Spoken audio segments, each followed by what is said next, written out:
VP Sara Duterte po, wala pong tiwala sa ICC. Bias daw po ang ICC ayon kay VP Sara Duterte. Bagay, makikita naman po natin sa mga desisyon mga kababayan, di ba? Kaya pakinggan po natin yung mga sinasabi ni VP Sara Duterte nung in-interview siya ni Alvin Tourism. Pakinggan po natin. Di na tamusali ka ng ICC. Uy.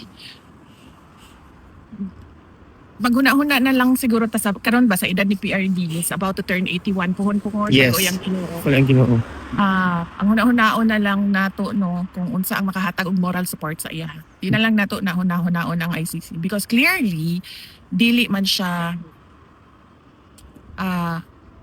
unbiased. Yes. Makit-an man nimo sa mga judgment nila, sa mga orders nila nga wala naging pagbasihan ba sa balaod. So kaayo ako ang pasalamat kay mahibalaan ni former President Duterte na daghan ang kasuporta kaniya na wala siya nakalimtan sa mga tao o daghan ang nag-aampo para sa iyaha. So para sa ako, ako tayo nakatapak sa iya. Kana mga short interviews na to, ma'am, did it by any chance, directly or indirectly, you think affected the case, or you as families gina-interview or whatnot? Ginasite siya ang mga declarations sa family whether or not nira na hitabo sa Duterte Or even or sa katong- laing na platform. Ginasite man siya sa ICC. Kung ang uban gani makita ninyo na naa siya sa decision mismo. Yes. Sa mga orders nila makita nimo. Pero para sa ako dili man na legal basis for the court to deny Yes. based on statements of relatives. Dapat factual ka kung unsa ang makita nimo dito sa kaso or sa circumstances surrounding the case. Dito lang ka. How about mga efforts sa mga Filipinos, ma'am, voluntarily, such as the Tay Kami Naman campaign? How do you see these individual efforts na out from their own volition, they are trying to hopefully directly or indirectly help the former president with respect sa kaso niya, ma'am? So naman ko, di ba kadtong pangutanan ko about sa, and in fact, nagpirma ko. Anak ko, para lang dili masayang ang effort, paniguraduhon po sa mga tao na naa siya effect kaya ang plano ato was i-file siya. But right now, it will be filed as a petition. A separate petition sa Supreme Court, ma'am. Mo tong advice na ako una ato consult a lawyer para dili masayang ang effort sa mga tao and ang interest sa mga supporters na pirma sa petition. Ma'am, ang presence ba sa mga Filipinos continuously for almost 1 year now, kanang magatag ba siya sort of motivation or maka-elate ba sa feelings ni PRRD inside, ma'am? Every time he asks. Ang iyahan kong concern na unang-una is ang inconvenience sa tao. Mao gina pero ni ang iyahang ginasulti ni former President Duterte. Pag mo mention ko, wala akong kabalo sa ginaistoryahan nila sa uban kapamilya. Pag mag-mention ko, maingon gid na siyang paulian na sila kay sayang ilahang oras or paulian na sila kay dili sila dapat mo gasto or paulian na sila kay tugnaw kaayo. Kanang ingana. Mao gid ang first concern, ang inconvenience sa mga taong nagaadto sa Duterte Street, nagaadto dira sa gawa sa detention. And kung remember nimo isa sa mga gibasihan po sa isa sa mga court orders, I don't know kung sa appeals ba to or sa PD trial chamber, ang kadako sa support network. Yes. Sa kadaghan sa supporters ni President Duterte. And when he hears, ma'am, na muan na ang mga Filipinos na we will still be here, winter, spring, summer, or fall, it doesn't matter because we want to be here. We choose to be here. Kaya hopefully we wanted our presence to pierce through the walls of the ICC and probably, hopefully, ma-feel man niya indirectly, ma'am. Di na tamusali ka ng ICC. Uy. Maghuna-huna na lang siguro ta sa karon ba sa edad ni PRD is about to turn 81 puhon Yes. o yang Ginoo. Walang Ginoo. Ang huna-hunaon na lang nato no kung unsa ang makahatag og moral support sa iya. Di na lang nato na huna-hunaon ang ICC because clearly dili man siya unbiased. Yes. Makit-an man nimo sa mga judgment nila, sa mga orders nila nga wala naging pagbasihan ba sa balaod. So himuon na lang in one of the decisions nag-cite pa sila og libro. Yes. Libro, journal, newspaper article. Libro. So wala gani kakibaloon sa motive sa tao nga nisulat sa libro, NGO reports also. 'di ba? Yes, ma'am. So imuhang basihan sa imuhang order, sa imuhang desisyon, isa ka libro. Mo man lang gani siguro sila kaila kung kinsa tong nisulat sa libro. Ngay nga na ba, so di na nato na hunahon ng ICC. I-assume na lang nato na ilahagi ng ikulong. Mao magid na ilahang clearly, mao magid na clearly dinha magid padulong ang ilahang mga actions. How do you feel about that, ma'am? When you already see that where this is going? Diri sa ICC, as I said, no, di na nato na siya hunaon.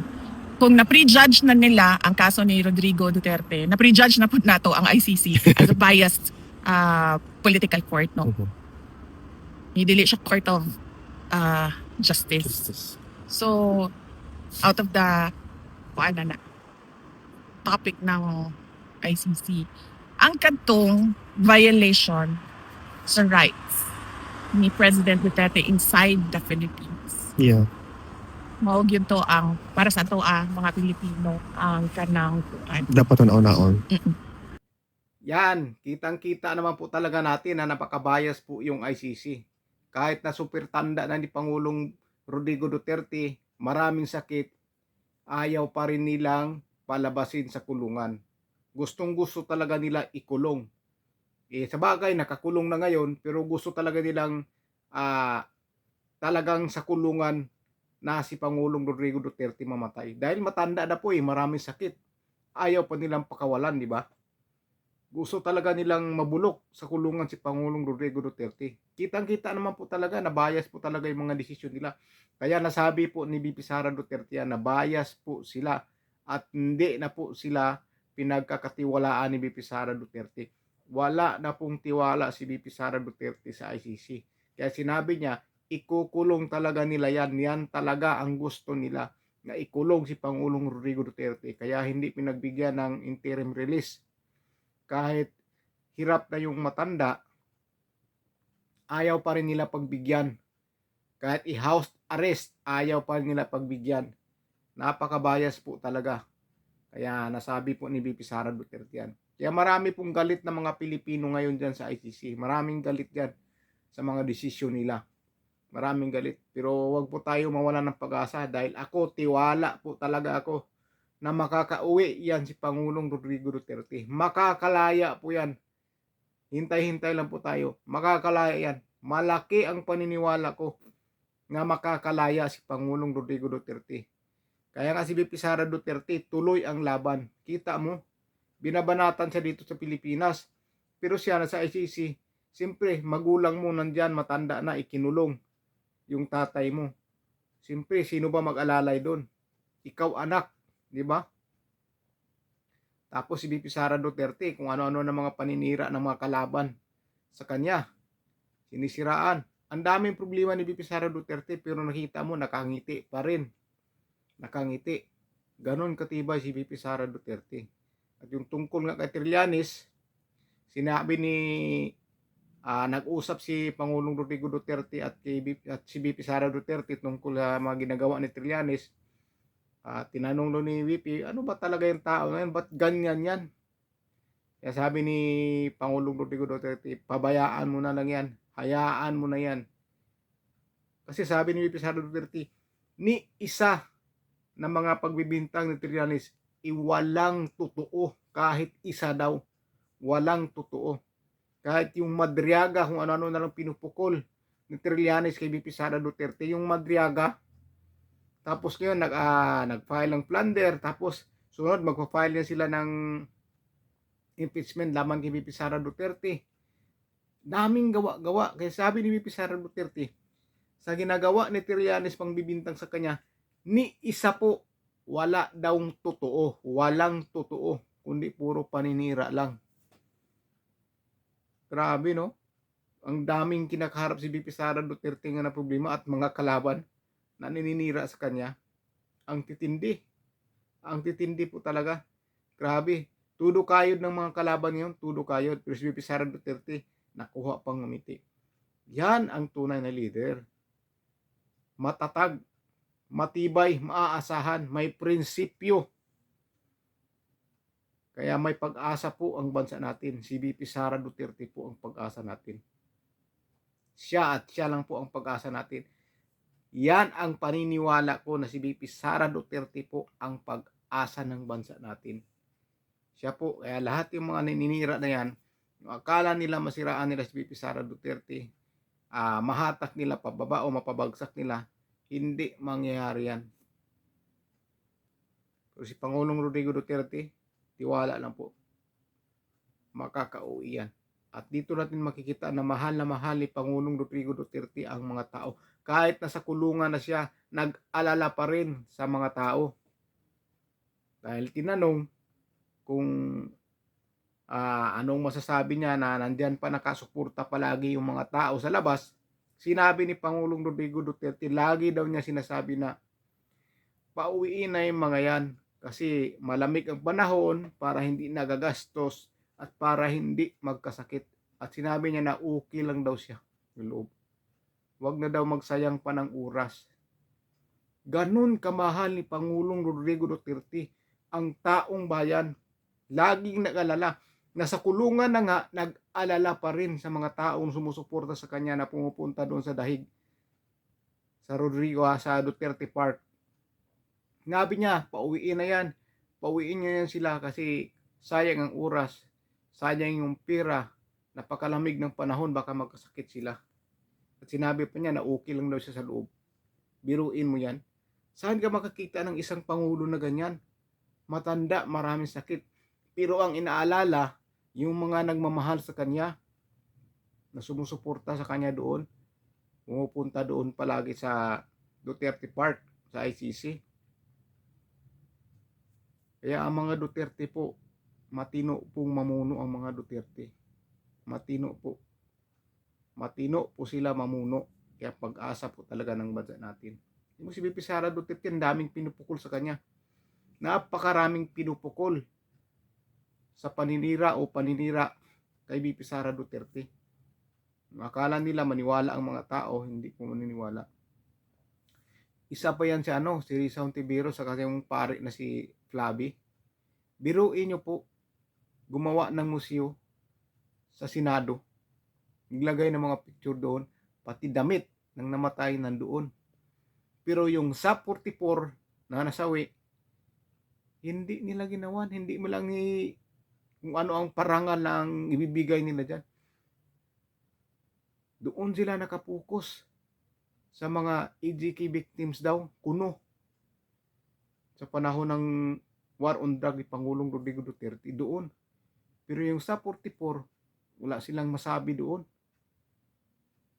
Hindi nga nila inaalala ng mga anibersaryo ng sa 44 na nasawi. Pero yung mga biktima daw ng EJK daw, ayun, ginagawa ng museo sa Senado, pati damit, huling damit na sinuot, nandoon, naglagay ng mga picture. Grabe, ginagamit lang yung mga yan para sa pansariling interes, lalong-lalo na si Risa. Ginagamit niya sa pansariling interes dahil gustong-gusto niyan magiging pangulo. Sisiraan ang mga Duterte para masira si VP Sara Duterte sa taong bayan. Pero ang problema niya, masakit ang ulo nila dahil ang taong bayan hindi po naniniwala sa kanila. May naniniwala mas sa kanila yung mga kakampi lang nila. Yung mga kakampi nila, di ba dati si Risa Hontiveros laging nasa rally yan. Nangunguna sa rally yan nung hindi pa senador yan. Lagi nagpo-protest yan. Kung makita niyo yung picture, lumang picture ni Risa. Hindi pa yan senador. Nung tumakbong senador yan, ibinuto ko yan. Hanggang nanalo. Ngayon, nakikita ko talaga yung ugali niya. Grabe. May pansiring napakataas po ang interes sa sarili. Napakataas. Gusto maging pangulo. Grabe pong ginagawa nila ngayon kay VP Sara Duterte. Todo banat sila. Yung grupo nila. Yan, lagi updated sa social media. Pero si VP Sara Duterte, nakangiti pa rin. Kaya ang sakit ng ulo nila kung bakit si VP Sara Duterte hindi apektado. Ang sakit ng ulo na magkalaban ni Duterte. Todo kayod, pero pagdating sa dulo, hindi sila mananalo. Dahil si VP Sara Duterte pa rin ang inuluklok ng taong bayan, magiging sunod na pangulo. Gusto talaga nila na mabulok si Pangulong Rodrigo Duterte. Pero hindi papayag ang Diyos dyan. Hindi papayag ang taas. Makakauwi po yan si Pangulong Rodrigo Duterte. Makakauwi yan. May tutulong dyan kay Pangulong Rodrigo Duterte. Huwag tayong mawala ng pag-asa. Dahil ang mga Duterte po ang totoong nagserbisyo sa bayan. Maraming salamat po sa inyo.